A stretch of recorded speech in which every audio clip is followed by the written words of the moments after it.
Sesaat lagi Anda akan menyaksikan Damai Indonesiaku spesial Ramadan dipersembahkan oleh Wadimor, tentu sarung kita. Didukung oleh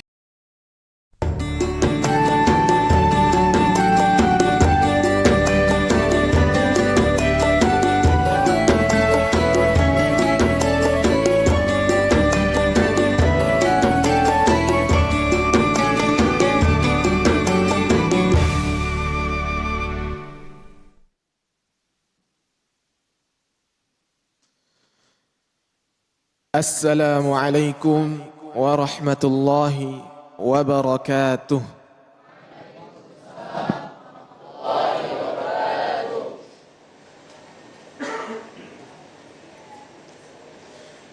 A'udzu billahi minasy syaithanir rajim. Bismillahirrahmanirrahim.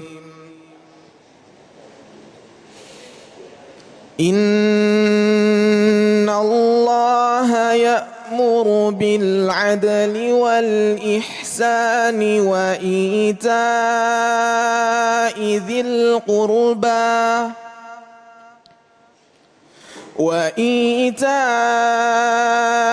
ذي القربى وينهى عن الفحشاء والمنكر والبغي يعظكم لعلكم تذكرون وأوفوا بعهد الله إذا عاهدتم ولا تنقضوا الأيمان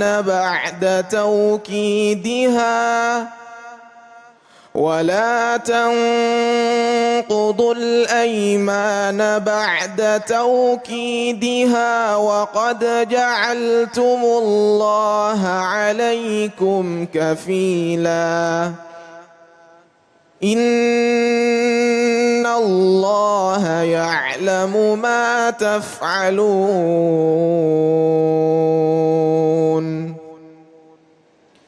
صدق الله العظيم.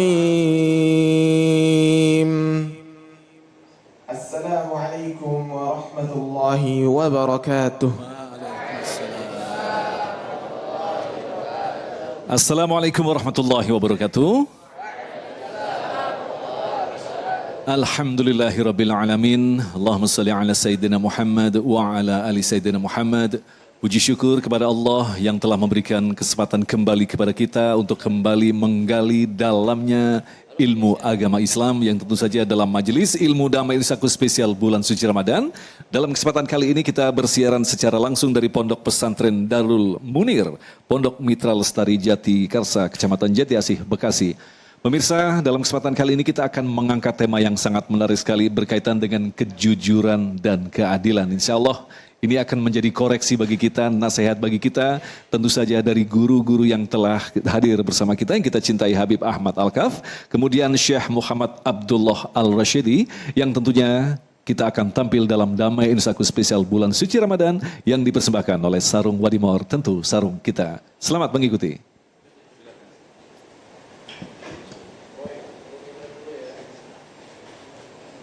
Bismillahirrahmanirrahim. Assalamualaikum warahmatullahi wabarakatuh. Waalaikumsalam warahmatullahi wabarakatuh. Alhamdulillah wassalatu wassalamu ala Rasulillah Muhammad ibn Abdillah wa ala alihi wa man wala. Amma ba'du, yang saya muliakan guru kita Syekh Muhammad Abdullah Ar-Rashidi yang mudah-mudahan diberi sehat walafiat. Ustadz Agung mudah-mudahan diberi sehat walafiat. Para santri Darul Munir Tahfidzul Quran, mudah-mudahan semuanya dimuliakan oleh Allah. Mudah-mudahan jadi hufaz yang dicintai oleh Allah dan bisa membahagiakan orang tuanya di dunia sampai nanti di akhirat. Wabil khusus pemirsa TV One Damai Indonesiaku dimanapun anda berada, mudah-mudahan senantiasa dimuliakan oleh Allah, mudah-mudahan diberi sehat walafiat, bisa istiqomah dalam puasanya sampai akhir puasa, bahkan sampai akhir hayat, mudah-mudahan husnul khatimah. Amin amin ya rabbal alamin. Alhamdulillah, hari ini temanya sangat indah luar biasa. Karena sesuai, bagaikan makanan sesuai dengan keadaan. Coba bayangkan, itu adalah makanan yang paling enak kalau sesuai. Begitu juga kita menceritakan sesuatu kalau sesuai keadaan. Ini judulnya Jurdil. Jujur dan adil. Cermin kedamaian. Subhanallah. Ini kita sering dengar, apalagi kita ini di dalam tahun-tahun begini, tahun politik, kata orang itu selalu harus KPU jurdil, jujur dan kenapa? Untuk melahirkan pemimpin yang baik dan amanah, bisa membawa negara yang berkah dan maju, dan insya Allah ekonominya berkah. Ini adalah subhanallah jurdil, jujur dan adil. Jujur itu apa sih sebenarnya dari segi agama? Kita bicara bukan masalah politik, tetapi masalah agama. Agama itu mencakup dunia dan akhirat, zahir dan batin. Jujur itu adalah lawan kata daripada kadzib. Jujur itu adalah sesuatu yang nyata. Jujur itu adalah perkataan yang sesuai dengan perbuatan. Kalau tidak sesuai namanya apa? Bohong. Orang janji bilang mau ngasih uang, nggak ngasih uang, berarti tahu. Orang mau ngasih uang, betul-betul dikasih uangnya, berarti jujur. Ini jujur, jangan main-main. Jujur ini luar biasa. Ini adalah orang yang disayang oleh Allah Jalla Jalaluh. Diperintahkan oleh Allah dalam Al-Quran, ya ayyuhalladzina amanu taqullaha wa kunu ma'as Shadiqin. Hai orang-orang yang beriman, bertakwalah kepada Allah. Syarat utama orang bertakwa itu adalah bersama atau menjadi orang-orang yang jujur. Kalau enggak jujur, kirim salam dah. Jujur kepada suami, istri harus jujur. Suami kepada istri harus jujur. Anak-anak sama orang tua harus jujur. Kalau nggak jujur, bawa sarung, pura-pura ke masjid, tahu-tahu perang. Oh, pada tahu. Ini sekarang lagi masalah. Kenapa? Anak-anaknya nggak jujur. Nggak jujur, jadi masalah. Orang tuanya dipanggil sama polisi, tahu-tahu ke rumah sakit, tahu-tahu macam-macam yang sekarang terjadi tidak diinginkan. Ini semuanya kaitannya dengan jujur. Jadi jangan main-main. Anak-anak aja bisa membahagiakan. Bagaimana kalau orang tua tidak jujur? Bagaimana kalau pejabat tidak jujur? Bagaimana kalau pengusaha tidak jujur? Hancur negara ini. Betul apa betul? Betul. Ini masalahnya, kita ini kurang jujur. Jujur ini yang paling utama. Makanya Nabi Muhammad sallallahu alaihi wasallam, Nabi kita yang mulia, paling mulia di antara para nabi, yang dicintai oleh Allah sampai dikatakan wa innaka la'ala khuluqin azim, akhlak yang paling agung, dicintai oleh teman, disegani oleh lawan. Kenapa? Karena Nabi Muhammad itu adalah orang yang jujur. Apa tidak ingat dulu Nabi Muhammad sebelum jadi Rasul, sebelum diutus oleh Allah, mereka orang-orang musyrikin, orang-orang kafir yang benci, yang tidak beriman kepada Allah, selalu bangga dengan Nabi Muhammad. Setiap melihat Nabi Muhammad, ini adalah orang yang hebat. Kenapa? Karena jujurnya luar biasa. Sampai namanya, padahal namanya Muhammad, namanya istimewa yang terpuji, tapi tidak terkenal dengan itu. Terkenalnya dengan nama Al-Amin. Allah, padahal Nabi Muhammad namanya istimewa, Muhammad, orang yang terpuji. Subhanallah, tapi dipanggilnya selalu Al-Amin. Al-Amin. Kenapa? Orang yang bisa dipercaya. Makanya masalah rumah tangga biasanya masalah apa? Ketidakjujuran. masalah teman dengan teman, biasanya peran teman dan seterusnya permasalahan karena tidak jujur. Betul apa betul? Sekarang saya mau tanya adik-adik, anak-anakku yang dimuliakan oleh Allah, kalau berteman paling enak teman yang jujur apa pembohong? Mau nggak temennya pembohong? Kenapa nggak mau? Dibohongin, tapi kadang-kadang suka. Nah, yang jujur ini jujur ini. Kadang-kadang kita juga pengen jadi ini. Kita pun kepengen punya istri jujur, punya pemimpin jujur. Nabi Muhammad dulu jujur. Sampai pernah ada kejadian, subhanallah.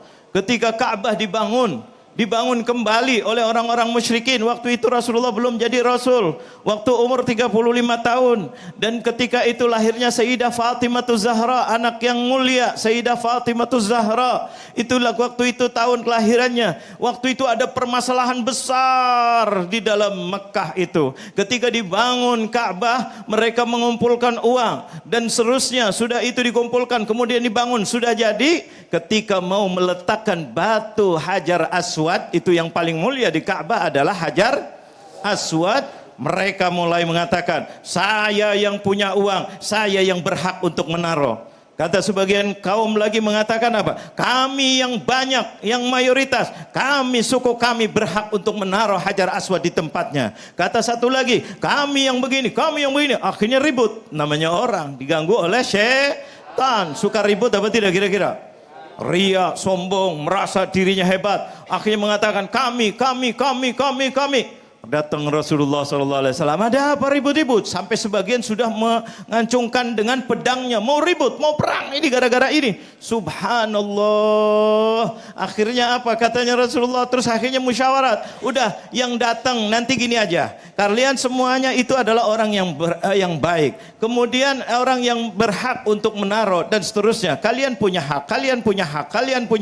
Gini aja. Kita tentukan siapa yang datang nanti malam, orang yang pertama kali, maka dia berhak untuk menaruh Hajar Aswad di porosnya. Maka akhirnya sepakat, dibuat tim, melihat datang malam yang pertama kali Masjidil Haram masuk adalah siapa? Nabi Muhammad. Maka semuanya mengatakan radhina bil amin, kami ridha dengan amin, yaitu Nabi Muhammad. Lantas Nabi Muhammad dengan bijaknya untuk mempersatukan umat, walaupun berbeda-beda, walaupun bermacam-macam, Rasulullah ambil sorbannya, digelar sorbannya di bawah, ditaruh Hajar Aswad di tengah-tengah. Kemudian Rasulullah mengambil dari suku Quraisy, dari suku Bani Tamim, dari suku ini, semuanya, ayo ngambil dari serbannya, ayo kita sama-sama mengangkat. Allahu Akbar. Inilah orang yang amin, bisa dipercaya, bisa mempersatukan bangsa yang berbeda-beda, dijadikan satu, diangkat. Kemudian ketika ditaruh di porosnya, baru baginda Nabi Muhammad yang menaruh di tangan yang paling mulia di dunia dan di akhirat, tangannya Nabi Muhammad.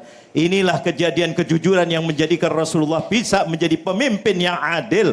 Dan mudah-mudahan berkah kita, berkatnya keadilan di dunia sampai di akhirat. Amin ya rabbal alamin. Terima kasih Habibana, dan itulah tadi pemirsa yang dirahmati Allah, sebuah kisah yang sangat luar biasa, sebuah konflik yang bisa mengarah pada konflik berdarah ternyata mampu diselesaikan oleh manusia sempurna, yaitu dengan kejujurannya. Nah, berbicara tentang jujur ternyata sangat erat sekali dengan apa yang disebut dengan keadilan. Insya Allah akan dibahas oleh Syekh Muhammad selepas pesan-pesan berikut ini. Tetaplah bersama kami, Damai Indonesiaku.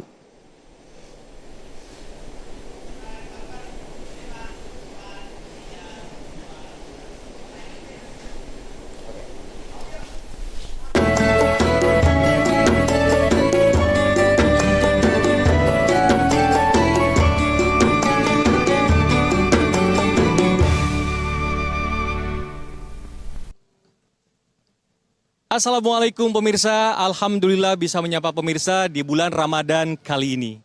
Semoga di bulan yang baik ini, semua ibadah kita diberi kelancaran oleh Allah Subhanahu wa Ta'ala dan mendapatkan ganjaran serta pahala. Amin ya Allah ya Rabbal Alamin. Nah pemirsa, kali ini saya tidak sendiri, sudah hadir bersama saya Bapak Irwan sebagai pemimpin Yayasan Pesantren Tahfiz Al-Quran Darul Munir. Assalamualaikum Bapak, apa kabarnya hari ini? Waalaikumsalam warahmatullahi wabarakatuh. Alhamdulillah, baik. Alhamdulillah Pak ya. Nah kebetulan Pak, banyak banget pemirsa yang menanyakan mengenai pesantren yang bagus dan bisa mencetak anak-anak menjadi tahfiz Al-Quran. Itu di mana Pak? Ya, Masya Allah, Alhamdulillah. Jadi kalau kita ingin punya anak-anak yang hafal Quran, bisa mendaftar di Pondok Pesantren Tahfiz Darul Munir. Di sini kami memiliki program sehingga anak-anak itu memiliki wawasan global dan berdaya saing internasional. Dengan moto kami, iman, ilmu, dan amal.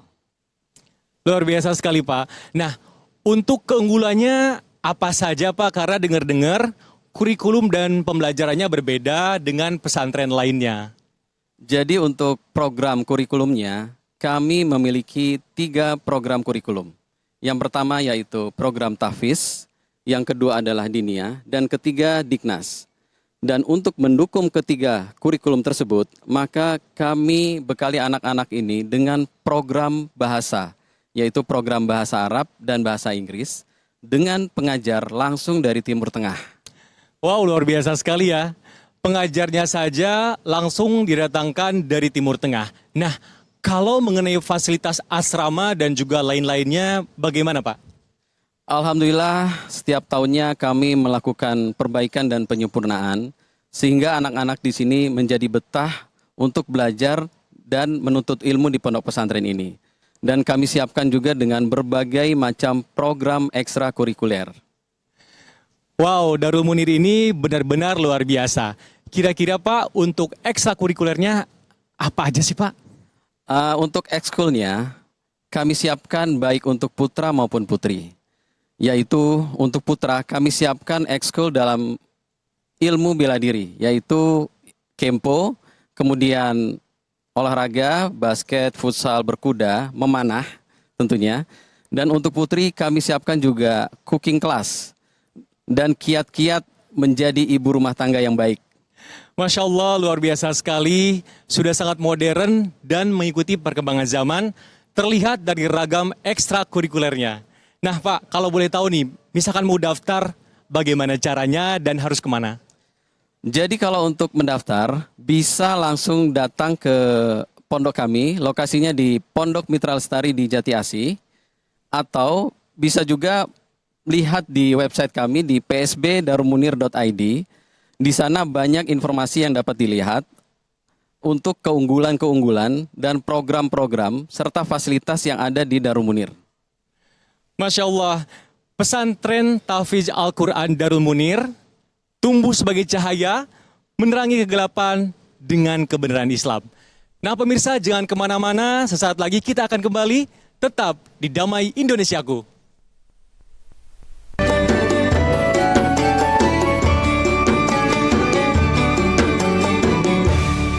Baik, terima kasih pemirsa masih bersama kami Damai Indonesiaku Ramadan yang mengangkat tema yang sangat menarik sekali berkaitan dengan jujur dan adil.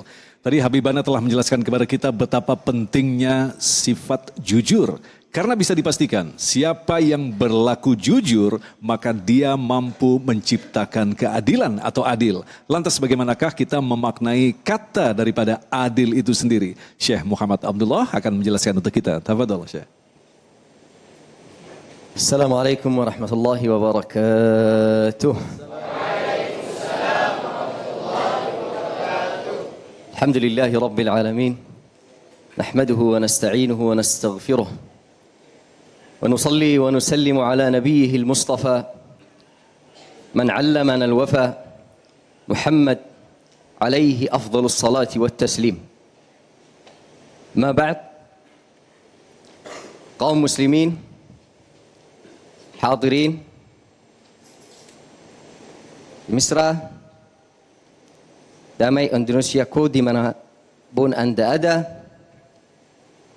Habibuna Al-Habib Ahmad Al-Kaf, Mas Agung,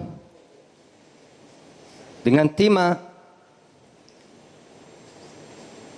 InsyaAllah subhanahu wa ta'ala yang tadi Syekh atau Habibuna sudah sampaikan, jujur dan adil. Jujur dan adil, kalau tidak ada, negeri hancur, society hancur. sosial hancur, dan keluarga hancur. Akhirnya orang-orang hancur. Adil itu Allah Subhanahu wa taala memiliki nama Al-Adl. Itu artinya bukan hanya kata aja. Al-Adl. Al-Adl itu nama Allah Subhanahu wa ta'ala. Seperti yang Allah Subhanahu wa ta'ala ada nama Ar-Rahman, ada nama Ar-Rahman, ada nama Al-Adl. Tapi apa itu adil? Dan apakah adil itu di satu hal? Adil itu istiqamah di semua hidup kita, di jalan benar kita. Itu yang maksudnya adil. Al-haq, jalan al-haq, jalan yang benar. Itu yang harus faham dari maksud adil. Adil itu dengan apa? Dengan jujur. Karena enggak bisa kita adil kalau kita enggak jujur. Kalau kita orang zalim, pasti kita bukan adil, dan juga bukan orang yang jujur. Jadi kita apa? Artinya itu kita bohong. Adil itu untuk hakim. Adil itu untuk kepala keluarga juga. Pasti adil itu ikut kita terus dimanapun kita ada. Adil itu ada juga. Di riwayat, seorang Yahudi datang ke Umar radhiyallahu anhu waktu Umar khalifatul muslimin, dan waktu itu Umar lagi duduk dengan Ali radhiyallahu anhu. Dan orang Yahudi itu ada masalah dengan Ali. Dia datang ke Umar, wahai Umar, saya ada masalah dengan Ali radhiyallahu anhu wa karramallahu wajhah. Ali radhiyallahu anhu kunyahnya Abul Hasan. Apakah melakukan Umar? Ini teman saya. Ini dari keluarga Rasulullah, enggak bisa. Kamu orang Yahudi, tidak ada di Islam seperti itu. Langsung Umar berkata, berdiri ya Abul Hasan, maksudnya Ali radhiyallahu anhu wa karramallahu wajhah, berdiri samping lawanmu. Ini yang maksudnya adil, hakim adil.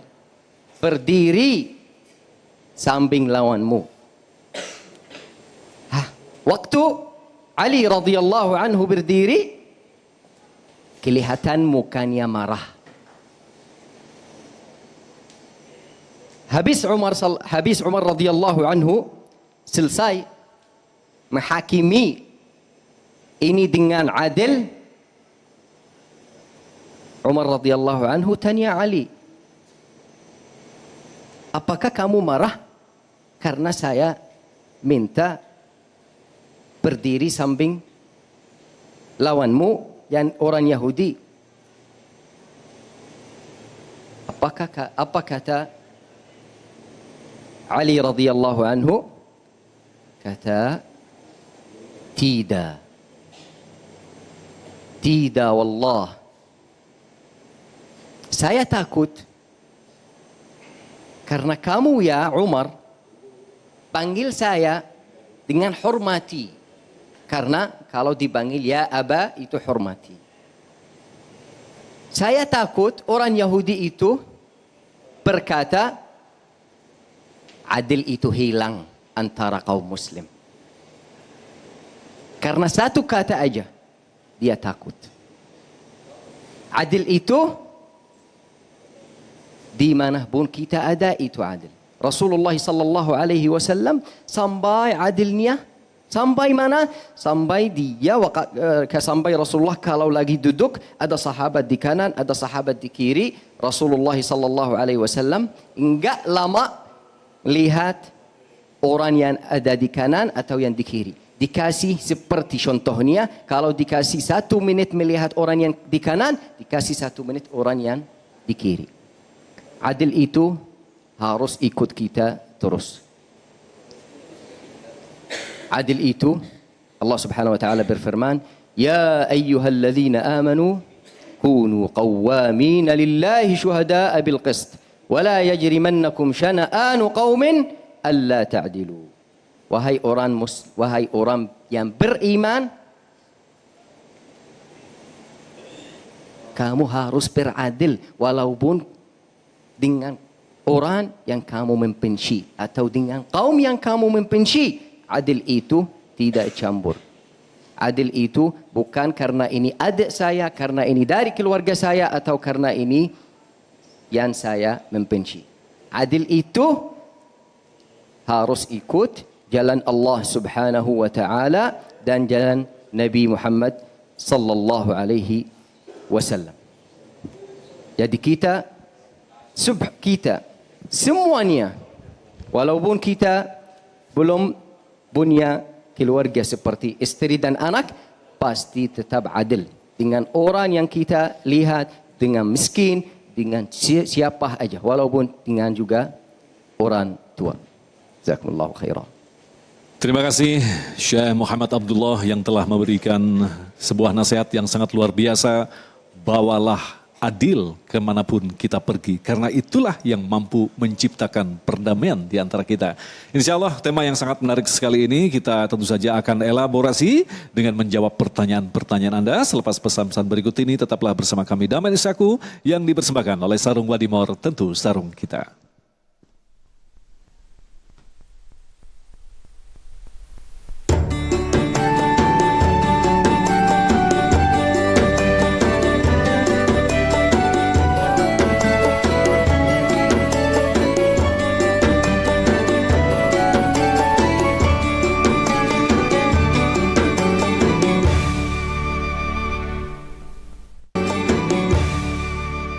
Baik, terima kasih pemirsa, masih bersama kami Damai Isyaku spesial bulan suci Ramadan yang mengangkat tema sangat menarik sekali berkaitan dengan jujur dan adil, dan insya Allah ini menjadi koreksi bagi kita, apalagi kita saat ini berada di bulan suci Ramadan di mana tingkat kejujuran sangat diperlukan. Kita tidak tahu di depan kita sepertinya orang berpuasa tetapi ternyata dia tidak berpuasa. Kita tidak tahu, hanya Allah yang mengetahui. Nah, disinilah pentingnya kejujuran.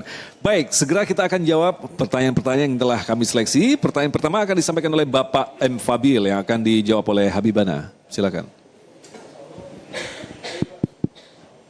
Sudah. Tes. Berdiri. Belum. Ya, terima kasih. Assalamualaikum warahmatullahi wabarakatuh. Para Ustadz, para Habib. Dua pertanyaan saya mungkin. Satu dalam konteks tadi bohong dan jujur. Kedua konteks tentang adil, bahwa kalau konteksnya bohong dalam rangka yang katanya demi siasah, itu katanya dibolehkan. Apakah benar itu? Yang kedua konteks tentang keadilan tadi. Kalau menurut Quran adil itu, kalau menurut saya mungkin ya, adil itu tidak harus merata. Nah, menurut Al-Quran konteksnya bagaimana gitu Ustaz? Terima kasih. Assalamualaikum warahmatullahi wabarakatuh. Waalaikumsalam warahmatullahi wabarakatuh. Silakan Habibana. Bismillahirrahmanirrahim. Rabbi syrah li sadri wa yassir li amri wahlul 'uqdatam min lisani yafqahu qawli. Pertanyaan yang pertama itu bagus, sesuai dengan apa yang saya sampaikan tadi tentang jujur. Jujur artinya sesuai dengan kenyataan. Cuma sekarang kalau seandainya kebalikannya itu bohong. Apakah boleh bohong di dalam siasat? Siasat artinya politik mungkin. Ya. Jadi kalau dalam politik itu, kita di dalam Islam itu harus ada kebenaran. Kejujuran itu harus dengan yang membawa maslahat. Ada kebaikan di balik kejujuran. Makanya jujur itu membawa kebaikan. Nah, tapi kalau politiknya Sekarang ada dibolehkan untuk peperangan, boleh kita bohong. Siasat, ini siasat. Masalah kita di hutan, pakaiannya yang hijau. Untuk melabui jalan kita bawa seakan-akan ada pohon-pohonnya. Jadi orang melihat kayaknya pohon, bohongin. Itu boleh untuk kebaikan, menyelamatkan dirinya.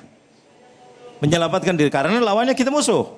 Begitu juga bohong dalam islah antara suami istri. Kadang-kadang ini ribut luar biasa. Ada penengah. Penengahnya itu melembutkan. Ini dua-duanya kaku, keras ini. Daripada nanti sampai cerai, maka si penengah ini membawa kepada ini orang bilang, istri kamu sebetulnya itu menghargai kamu. Cuma kadang-kadang dia namanya orang, kadang-kadang gini. Begitu juga ke istrinya datang penengahnya. Suami kamu itu orang baik, selalu kamu yang diperhatikan. Ini itu padahal tidak terlalu begitu. Demi untuk kebaikan. Tapi pertanyaan Bapak tadi agak secara umum, siasat politik. Politik kebohongan yang menghancurkan rakyat itu haram. Jadi jangan dibawa-bawa masalah siasat, ini kadang-kadang kita bohong. Pura-pura menjanjikan, nanti kita akan buat ini. Kalau tahun depan akan buat ini, akan jadi ini. Tahu-tahu ditunggu 1 tahun, 2 tahun, sampai berapa tahun, omong kosong. Nah, omong kosong. Nah ini kebohongan-kebohongan yang membuat sengsara masyarakat. Mengatakan masalah nanti akan menjadi, kita akan begini, kasih beasiswa semuanya, ditunggu-tunggu kosong. Malah beasiswanya digerogotin kadang-kadang. Ya seperti dulu kita tahu bansos bagaimana dalam COVID. Seorang menteri luar biasa, diangkat, akhirnya masuk penjara. Gara-gara bohong. Ini siasat-siasat kalau mencelakakan itu tidak haram. Jadi kadang-kadang orang menggunakan kata demi kebaikan. Kebaikan apa? Bukan kebaikan, demi supaya kamu diangkat jadi pemimpin. Demi supaya menjadi legislatif. Demi sebagai menjadi kepala ini dan itu. Makai bohong. Nanti kalau sudah orangnya bohong dari mulai bohong untuk kepentingannya, maka hasilnya pun akan menghasilkan kebohongan-kebohongan. Nabi Muhammad sudah mengingatkan kepada kita. Iyyakum wal kadzib. Hati-hati kalian kalau mau sesuatu itu dengan kebohongan. Fa innal kadziba yajurru ilal fujur. Sesungguhnya kalau orang sudah mulai dengan kebohongan, biasanya nanti akan terus bohong.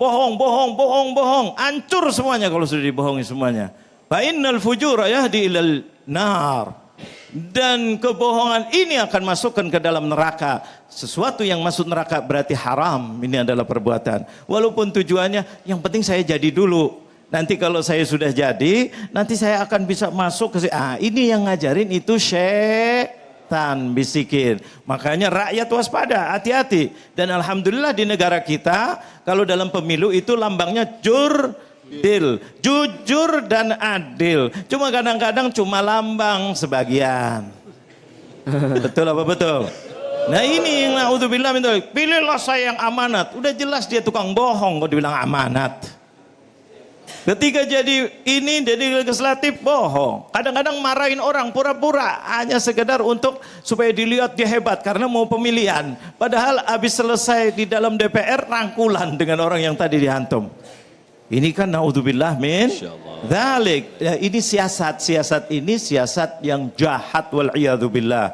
Kita bangun negara harus dengan kejujuran. Nanti ditambah lagi dengan keadilan. Tadi Syekh Muhammad sudah menerangkan bahwa adil itu harus dengan jujur. Jujur akan menghasilkan keadilan karena dia akan menjadi jujur. Seperti Sayyidina Umar bin Al-Khattab radhiyallahu anhu pernah ketika dia memakai bagian yaitu pendek, dia pakai panjang.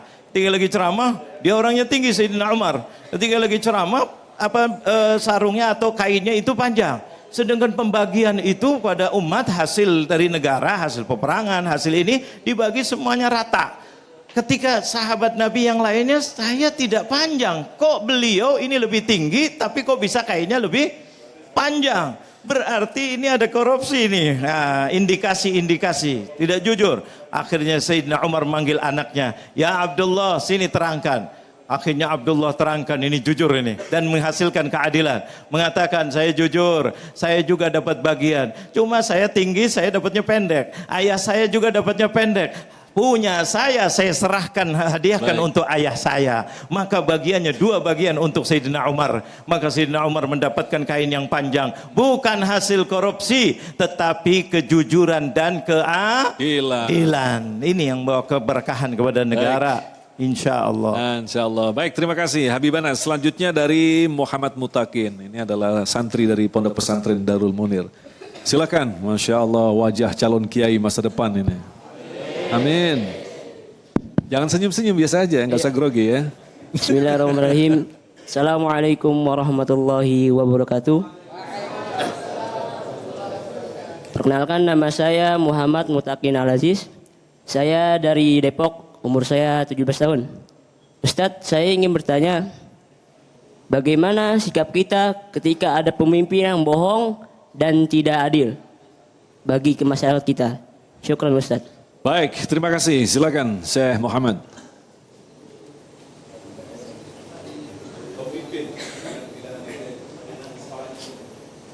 Bismillahirrahmanirrahim. Alhamdulillah digabung jujur dan adil ya. Gak dibilang jujur aja atau adil aja. Karena kita tadi bilang pasti hasil jujur itu adil atau keadilan. Baik. Itu atau kita harus fokus ya di semua hidup kita. Bukan satu hal. Untuk jujur atau untuk adil. Kalau atau apa ada tentang adil, harus kita melakukan yang benar dengan yang Allah Subhanahu wa taala berfirman di dalam Al-Qur'an dan yang Nabi sallallahu alaihi wasallam bersabda di dalam hadis dan yang sahabat ridwanullahu alaihim yang melakukan waktu jadi kayak Umar bin Al-Khattab atau kayak Uthman atau kayak Abu Bakar atau sama siapa aja. Jadi kalau jujur itu dan adil itu sikap atau apa aja yang kita harus sampaikan atau melakukan juga harus merasa dulu, khusus ya kalau adil itu harus merasa dulu sama saya pribadi. Apakah ini saya akan terima atau tidak?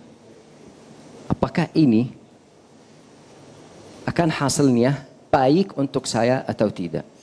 Jadi habis saya merasa habis saya dapat hasil, bisa nanti saya melakukan untuk siapapun yang ada. Itu satu. Kedua, jujur itu. Dan kalau saya mau bohong atau mau jujur, apa yang hasil jujur, apa yang hasil bohong? Hasil bohong itu pasti kalah langsung. Pasti kalah. Gak ada yang bohong dan tidak kalah. Tidak ada. Kenapa tidak ada? Karena itu udah hukum dari Allah Subhanahu wa taala, bukan dari orang yang biasa, dari Nabi sallallahu alaihi wasallam. Jadi jujur dan adil itu kita harus hitung dulu sebelum kita melakukan. Itu kalau nafsu mulai kerja mulai gak usah sekali ini, gak usah. Sekali ini gak usah. Ini sedikit aja, ini kecil aja. Atau ini bukan yang besar. Jadi habis itu kita bisa ambil jujur, ambil adil dan lihat apakah adil ini dan jujur ini benar atau tidak. Karena syaitan ya bisa bikin zina.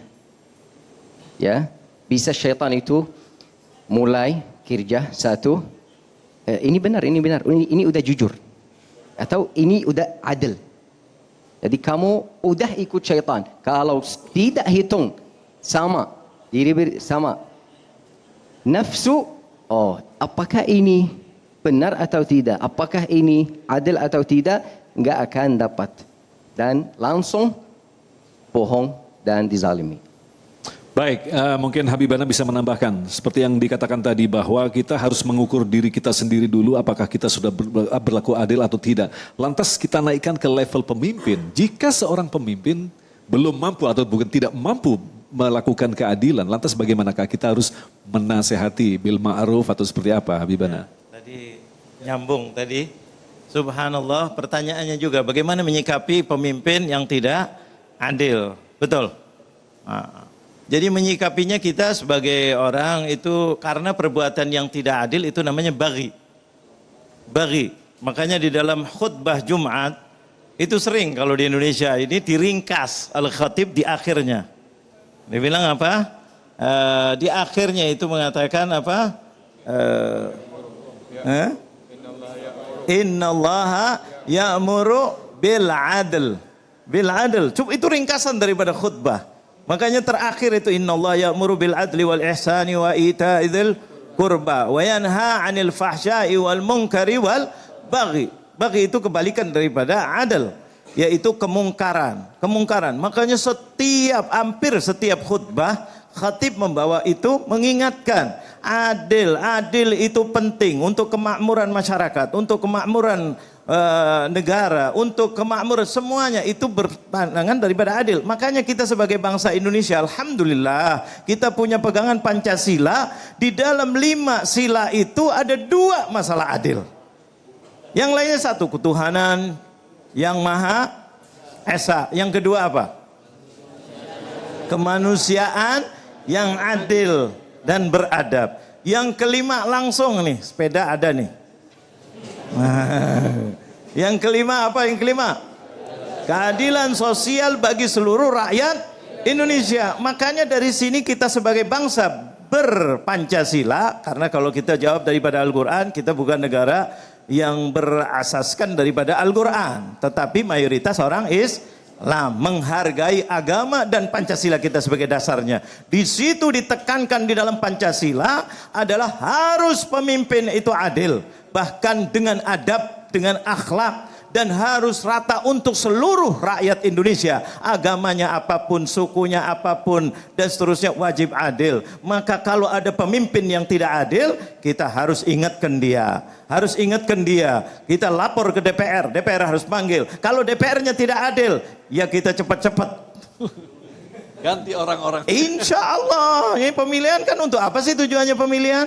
Untuk supaya ada kesempatan diganti. Jangan pilih orang yang tidak adil karena bertentangan dengan Betul apa betul? Ini kita subhanallah tegakkan Pancasila, pegang erat-erat. Subhanallah. Kemanusiaan yang adil dan beradab. Yang terakhir, keadilan sosial bagi seluruh rakyat Indonesia. Kalau sudah nggak adil, bukan tempatnya di Indonesia. Mudah-mudahan Allah berkahi kita. Amin ya Allah ya Rabb. Baik, pemirsa, kita akan lanjutkan lagi untuk menjawab pertanyaan Anda selepas pesan-pesan berikut ini. Tetaplah bersama kami, Damai Indonesiaku.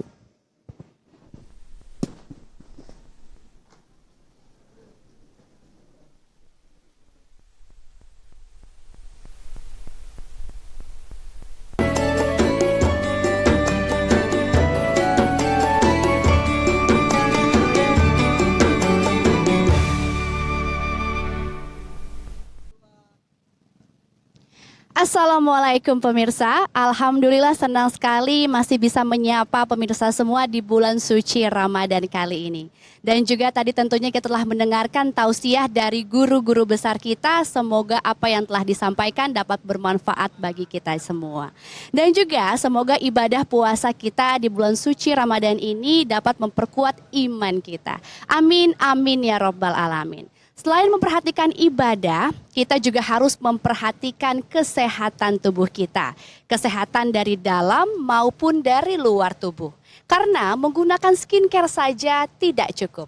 Harus diimbangi dengan perawatan dari dalam dengan mengkonsumsi suplemen supaya kulit mendapatkan nutrisi tentunya. Apalagi selama bulan suci Ramadan kali ini banyak sekali hal-hal yang perlu kita tambah, asupan-asupan di dalam tubuh kita untuk terus menjaga kulit agar tetap sehat dan juga indah.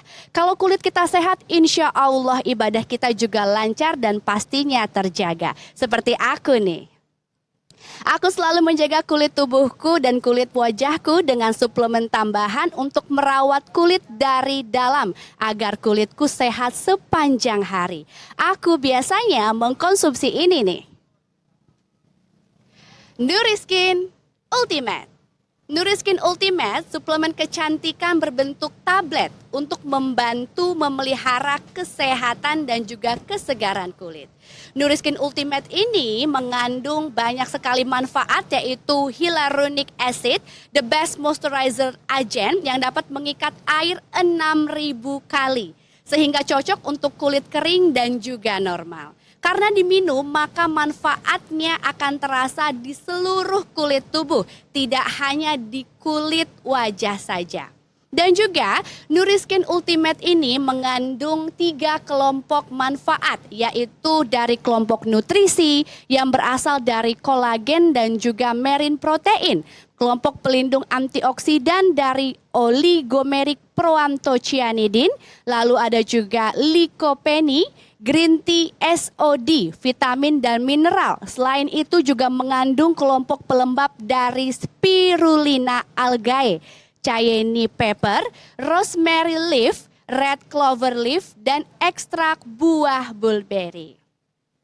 Sekarang hadir juga di sini Nuriskin Ultimate New Formula. Nuriskin Ultimate New Formula ini telah bersertifikat halal MUI dan harganya lebih terjangkau. Nah, pemirsa, sudah saatnya kita merawat kulit dari dalam dengan mengkonsumsi Nuriskin Ultimate. Insya Allah dengan kulit sehat dan indah membuat kita semakin sehat dan pede. Apalagi ibadah kita di bulan suci Ramadan juga semakin lancar. Nuriskin Ultimate, tampil cantik alami sepanjang hari. Buat pemirsa di rumah jangan kemana-mana, kita akan kembali lagi sesaat lagi, tetap di Damai Indonesiaku.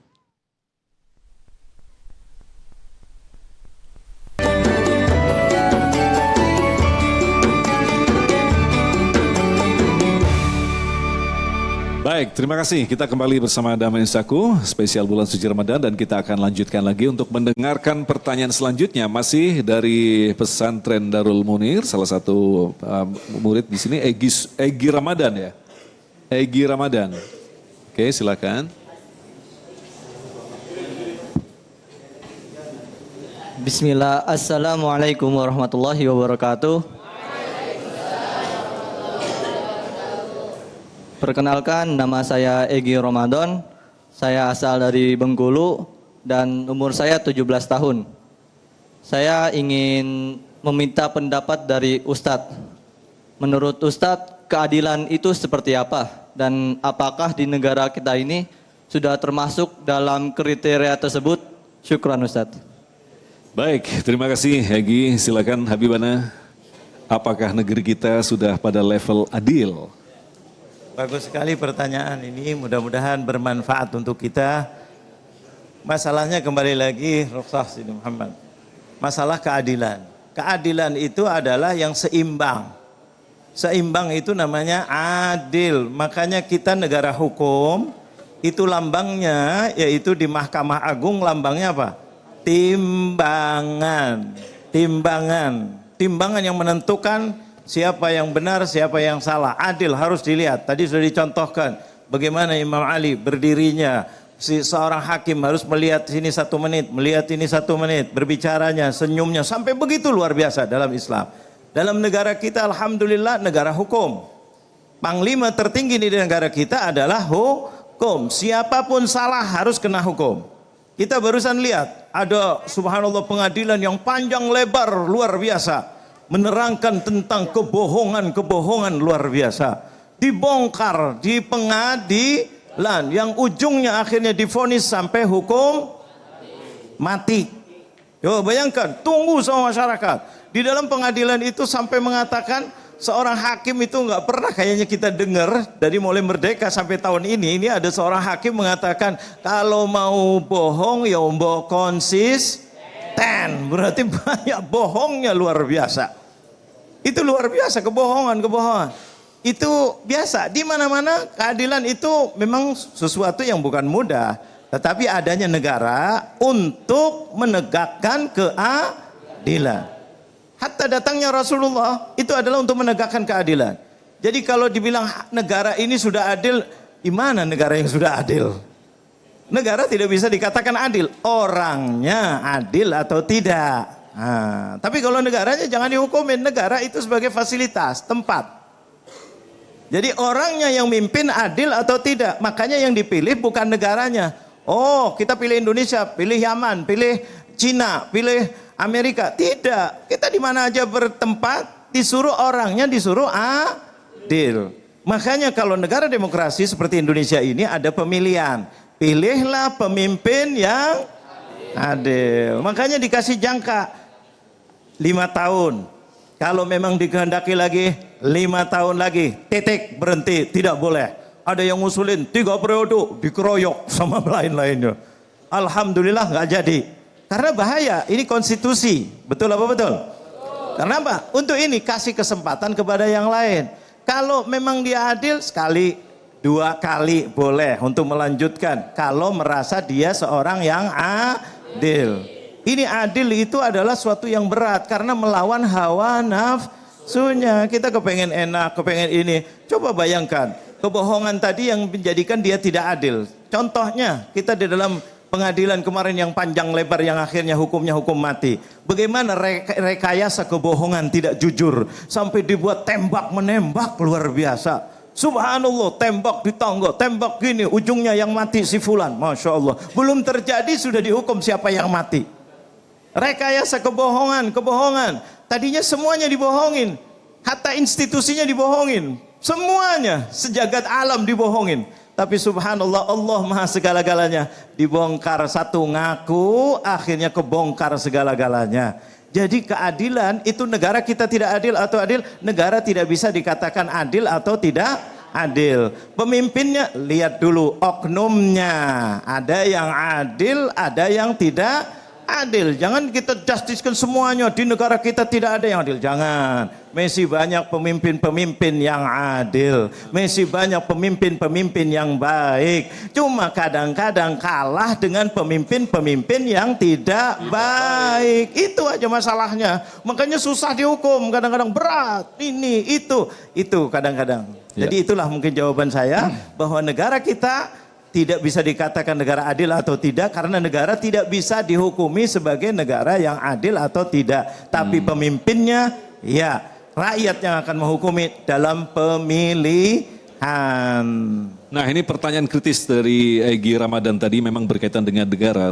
Kita juga ingin mendengarkan pendapat Habibana. Apakah perangkat hukum dan regulasi yang kita miliki cukup membawa kita pada level keadilan di negara ini, Bib? Ya, perangkat hukum sebetulnya negara kita ini negara yang indah. Konstitusinya luar biasa. Luar biasa. Indahnya luar biasa. Karena satu, harus berketuhanan. Sampai hakim sendiri tidak boleh menghukum kecuali atas nama Tuhan. Berketuhanan yang Maha Esa. Saksinya pun harus disumpah. Kalau Muslim ada Qur'annya. Kalau agama lain dengan cara agama yang lain. Berarti di sini itu regulasinya sudah luar biasa sebetulnya. Cuma manusianya, oknumnya, dan biah keadaannya, dan keadaan yang menjadikan mereka kadang-kadang tidak adil. Makanya kita perlu kembali lagi kepada Pancasila. Pancasila itu 5 sila itu yang utama adalah apa yang pertama? Ketuhanan. Makanya tekankan iman kepada bangsa Indonesia. Iman, kuatkan iman bahwa ada Allah. Pemimpinnya biar takut sama Allah. Jangan cuma ngomong saja, takut sama Allah. Bukan takut sama penegak hukum fulan atau fulan. Ini kita ribut. Sekarang kita subhanallah, ribut sendiri. Kita dengar di DPR ini. Ada yang mengatakan 3, sekian, katanya triliun, satu lagi bilang 35 triliun. Bingung apa tidak? Bingung luar biasa, subhanallah. Di sini pasti nanti kalau seandainya tidak ada jalan keluarnya, ini bahaya luar biasa. Mudah-mudahan Indonesia diselamatkan oleh Allah. Amin ya Allah ya Rabb. Baik, terima kasih Habibana. Selanjutnya dari Aristro Triwibowo. Silakan Ustadz. Masya Allah, ini wajah-wajah bersinar semuanya nih saya lihat di sini. Assalamualaikum warahmatullahi wabarakatuh, Habib. Sebelumnya izin memperkenalkan diri, nama Aristo Triwibowo, asal dari Lampung, umur 19 tahun. Afwan Habib, izin bertanya, Saya sempat ditanya dari teman saya, Allah kan memiliki sifat adil. Allah menciptakan manusia yang bisa melihat dan tidak yang bisa melihat. Sedangkan Allah memiliki sifat adilnya. Di mana letak keadilan Allah, Habib? Syukron. Kan ada orang yang misalkan terdolimi atau dan di mana letak keadilan Allah? Mungkin bisa dari Habib. Keadilan Allah itu maha adil ya. Keadilan Allah itu mutlak. Karena keadilan Allah itu tidak bisa dikiaskan dengan kita. Karena Allah itu adalah sang pemilik, sang khalik, sang pencipta. Itu satu. Kita harus bedakan antara adilnya Allah dengan adilnya manusia. Kalau manusia hanya amanat, mengemban amanat supaya adil kepada anak-anaknya. Anak itu amanat dari Allah. Jangan pilih kasih. Begitu juga kalau orang yang punya istri lebih dari satu, ya nggak harus adil, itu amanat. Betul apa betul? Ini apalagi seorang pemimpin, amanat menjaga negara, menjaga kampung, RT, RW, dan seterusnya sampai kepada presiden. Semuanya harus adil. Karena ini amanat, jadi harus jangan lihat sana. Tapi kalau Allah bebas mau buat apa saja. Cuma Allah dengan kebaikannya Allah maha adil. Kenapa? Kadang-kadang ini kayaknya dikasih rezeki banyak, ini sedikit. Di mana letak keadilannya? Kadang-kadang adik-beradik, kadang-kadang kembar dalam perut sama, mukanya sama, tapi satu dapat istri cantik, satunya lebih cantik lagi. Ya enggak? Ini dan seterusnya, rezekinya begitu juga. Ini Allah yang bagi, Allah yang maha tahu mana yang lebih pas untuk si ini, mana yang lebih pas untuk si ini. Kalau manusia tidak bisa, kita dohirnya saja. Tapi kalau Allah tahu batin kita, dikasih ini jodohnya ini yang gantung dengan yang cantiknya luar biasa, gantengnya luar biasa, ribut terus. Yang tahu siapa? Allah. Enggak, kamu dapatnya yang ini dapatnya yang ini. Nah, ini subhanallah yang atur Allah. Allah maha tahu, pas aja. Allah yang nanti, rezeki begitu juga, jabatan begitu juga. Kadang-kadang orang begini, sekolahnya ini, tapi dapat kerjaan di tempat yang lain. Subhanallah, rezekinya ngalir dari segi dagang, padahal dia adalah orang ahli politik ataupun ini. Semuanya yang bagi Allah, yang mengepas-ngepas itu Allah, karena Allah tahu zahir dan batin. Jadi keadilan Allah tidak bisa diukur dengan keadilan manusia. Kalau manusia itu kita bisa lihat, karena ini baik, ini dekat, ini enggak. Tapi kalau Allah kita tidak tahu, karena Allah tahu batin kita. Tahu yang kita dulu pernah punya penyakit, nanti suatu saat akan timbul lagi penyakit, akan punya hasud, akan punya sombong. Tahu masa depan kita, maka yang lebih pas adalah ini. Maka yang lebih pas ini. Jadi dikatakan, kenapa Allah begini? Tidak ada. Allah maha tahu. Nah, mungkin saya Muhammad bisa menambahkan sedikit seperti yang telah dijelaskan oleh guru kita tadi, bahwa Allah memiliki hak prerogatif untuk menentukan siapa yang mendapat ini dan berapa banyaknya lah. Bagaimanakah akhirnya kita melatih untuk berbaik sangka kepada Allah? Seringkali kita mengatakan, saya kok cuma segini, itu kok banyak.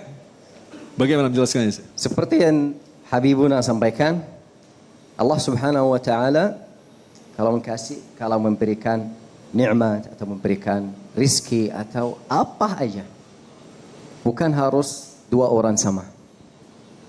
Karena Allah Subhanahu wa taala punya hikmah. Kita enggak tahu hikmahnya apa. Tapi mungkin hikmah itu, kalau Allah Subhanahu wa taala dikasih orang ini rizki yang banyak, dia atau jalurnya miring ke dosa-dosa. Tapi sama atau orang yang lain, Allah Subhanahu wa taala dikasih uang atau dikasih rezeki banyak, tapi dia enggak miring. Kenapa? Allah Subhanahu wa taala punya hikmah. Allah Subhanahu wa taala tahu sendiri orang ini enggak akan miring dan orang ini akan miring. Sepertinya kalau orang yang tidak punya anak, orang yang punya anak, walaupun dua-duanya nikah di hari yang sama, walaupun dua-duanya dari satu perut juga, tapi satu punya anak, satu tidak punya anak. Oh, apakah Allah zalimi? Kita nggak bisa seperti itu. Allah Subhanahu wa taala mempunyai hikmah di dalam hal ini. Apa itu hikmah? Allah Subhanahu wa taala yang tahu hikmah itu apa. Jadi, kalau kita lihat seperti itu, kita tidak bisa bilang, "Oh, kenapa orang ini punya mata, orang ini tidak punya mata." Tapi Allah Subhanahu wa taala adil. Orang ini punya 2 kaki, orang ini 1 kaki aja. Orang ini rezekinya gak bisa hitung. Orang ini gak bisa sampai, gak bisa bayar untuk sekolah, untuk rumah, untuk makanan. Bagaimana itu untuk semuanya? Hikmah dari Allah Subhanahu wa taala, bukan zalim. Hikmah dari Allah Subhanahu wa taala. Hikmah itu bermanfaat atau tidak? Pasti bermanfaat. Karena Allah Subhanahu wa taala tidak zalim. Jadi Allah Subhanahu wa taala enggak akan memberikan orang ini rizki atau istri yang tidak baik karena Allah Subhanahu wa taala membenci orang ini. Tidak ada seperti itu. Allah Subhanahu wa taala punya hikmah. Jadi hikmah itu apa? Mungkin saya bisa dapat pahala banyak. Karena saya sabar. Saya enggak punya rezeki banyak, jadi saya sabar. Saya dapat pahala banyak. Alhamdulillahi Rabbil Alamin. Rezekinya sedikit aja. Alhamdulillah. Teman kamu rezekinya banyak. Alhamdulillah. Itu dari Allah Subhanahu wa taala, saya terima aja. Jadi nanti di akhirat saya di mana? Tingkatan yang paling tinggi. Itu hikmah Allah Subhanahu wa taala. Dan juga Allah Subhanahu wa taala kalau ambil nikmah dari saya, pasti akan kasih saya nikmah lain yang orang lain tidak punya. Jadi Allah Subhanahu wa taala dikasih saya rezeki banyak, dikasih orang lain mungkin ilmu banyak. Jadi baru kita sekarang sesuai. Masya Allah, terima kasih Syekhuna, luar biasa sekali. Memang kadang-kadang kita ini manusia yang berpandangan material selalu mengatakan kesuksesan itu di dunia. Padahal ternyata perhitungannya nanti di akhirat, siapa yang seharusnya berhak mendapatkan pahala yang lebih banyak atau bahkan tidak berpahala, itu adalah hak prerogatif Allah. Yang penting apa yang diberikan Allah saat ini tentu saja kita manfaatkan semaksimal mungkin. Jangan-jangan amalan yang paling kecil justru itulah sangat besar di pandangan Allah Subhanahu wa taala. Kita akan lanjutkan lagi untuk menjawab pertanyaan selanjutnya. Tetaplah bersama kami. Damai Isakin bersamakan oleh Sarung Wadi Maur, tentu sarung kita.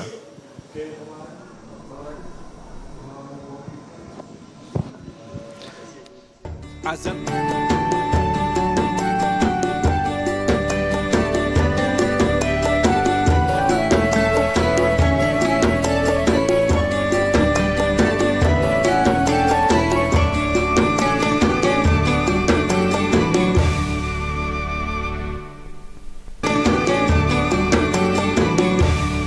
Anda masih bersama kami, Damai Nusaku, dan kita akan lanjutkan lagi. Inilah pertanyaan yang terakhir akan disampaikan oleh Ahmad Izzuddin. Silakan. Bismillahirrahmanirrahim.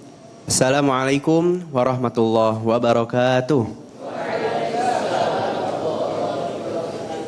Perkenalkan, nama saya Ahmad Izzuddin Azam dari Jogja. Saya umur 17 tahun. Saya izin bertanya. Pembahasan hari ini adalah sikap jujur dan adil. Kalau boleh tahu, apa sih Ustadz manfaat dan ganjaran bagi orang-orang yang jujur dan berlaku adil itu? Terima kasih. Assalamualaikum warahmatullahi wabarakatuh.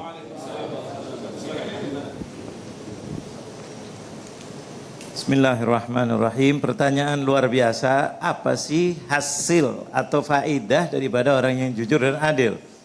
Subhanallah, nomor 1 itu adalah cita-cita bangsa Indonesia. Menciptakan negara yang adil dan jujur. Jujur dan adil. Itu salah satu cita-cita daripada founding father kita, berdarah-darah melawan Belanda, melawan Jepang, melawan penjajahan dimanapun berada, demi untuk menciptakan kejujuran dan keadilan. Ini adalah tujuannya. Karena apa? Kalau seandainya tidak adil, tidak jujur, berantakan, hancur. Kezaliman di mana-mana. Makanya kalau orang yang jujur, orang yang adil, insya Allah kedamaian yang akan dapat. Nah inilah tadi tema kita. Jujur dan adil, cermin kedamaian atau perdamaian. Makanya kita kembali lagi tadi. Pemilu kita ala asasnya jujur dan adil. Untuk apa? Menciptakan negara yang aman, nyaman, maju, berkah, rakyatnya sejahtera, hidupnya aman dan nyaman. Itu adalah berkahnya jujur dan adil. Jujur dan adil kalau menurut Rasulullah, langsung kalau Rasulullah. Alaikum bisidik, sidik, jujur. Kalian harus pegang jujur. Ini Rasulullah kalau kita bicara masalah agama, ya. Tapi kalau masalah kita sebagai bangsa tadi, menciptakan negara yang aman, menciptakan negara yang nyaman, menciptakan negara yang sejahtera. Itu adalah dengan jujur dan adil. Kalau dalam Islam Rasulullah sendiri yang menjawab, alaikum bisidik fa inna sidqa yahdi ilal bir wa innal birra yahdi ilal jannah. Kejujuran otomatis adil, tadi sudah diterangkan oleh Syekh Muhammad dari awal. Yaitu adil, jujur ini suatu dua tidak bisa dilepas seperti celana dan baju. Ini luar biasa. Jadi keadilan ini, kejujuran ini kalau dari agama disingkat oleh Rasulullah, sorga kamu. Dan kalau sudah sorga, Rasulullah mengatakan sorga, bukan hanya sorga akhirat, sorga dunia dan sorga akhirat. Jujur kepada istri, istrinya nyaman apa tidak? Nyaman. Istrinya jujur kepada suami, suaminya nyaman enggak? Tapi karena ada kebohongan di antara itu, maka berantakan terus rumah tangga. Itu baru dua orang. Bagaimana kalau negara diisi dengan orang-orang yang suka bohong, orang-orang yang tidak adil, orang-orang yang zalim? Tunggu kehancurannya, wal'iyadzubillah.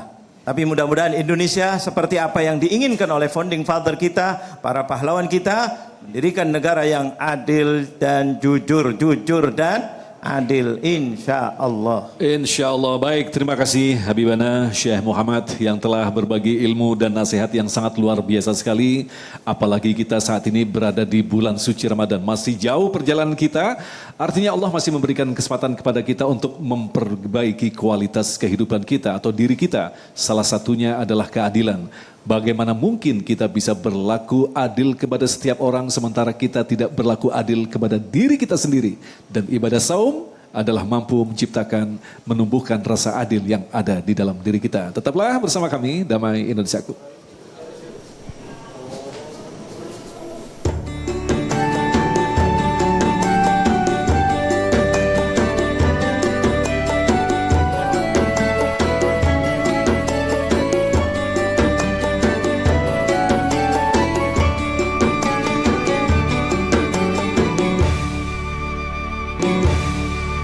Demikian pemirsa yang dirahmati Allah, Damai Indonesiaku spesial Ramadan untuk hari ini, dan insya Allah besok kami masih tampil dari Pondok Pesantren Darul Munir dan kami akan menghadirkan Ki Haji Mustafa Amal dan Ustadz Fahmi Salim dengan tema makna syahadat dalam realita kehidupan.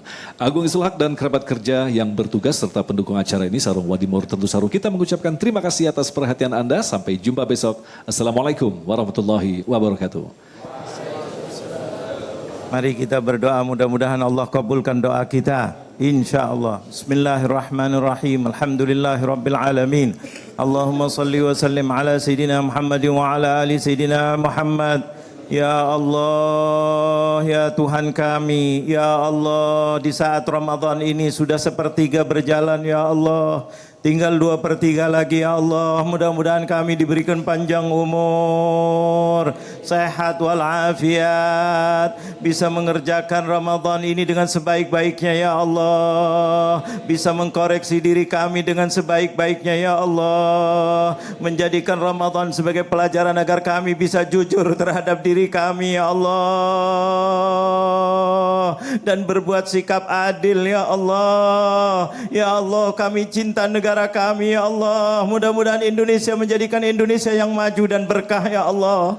Ya Rabb, mudah-mudahan pemimpin kami, ya Allah, yang baik, ya Allah, mudah-mudahan ditambah kebaikannya, ya Allah. Yang kurang baik, ya Allah, mudah-mudahan diberi hidayah dan bisa jujur dan adil, ya Allah, agar bangsa ini bisa menjadi bangsa yang berkah, ya Allah. Birahmatika ya arhamar rahimin. Rabbana ighfir lana wa liwalidina warhamhum kama rabbawna shighara. Rabbana atina fid dunya hasanah wa fil akhirati hasanah wa qina adzabannar. Wa sallallahu ala sayyidina Muhammadin nabiyil ummi wa ala alihi wa sahbihi wasallam. Walhamdulillahi rabbil alamin.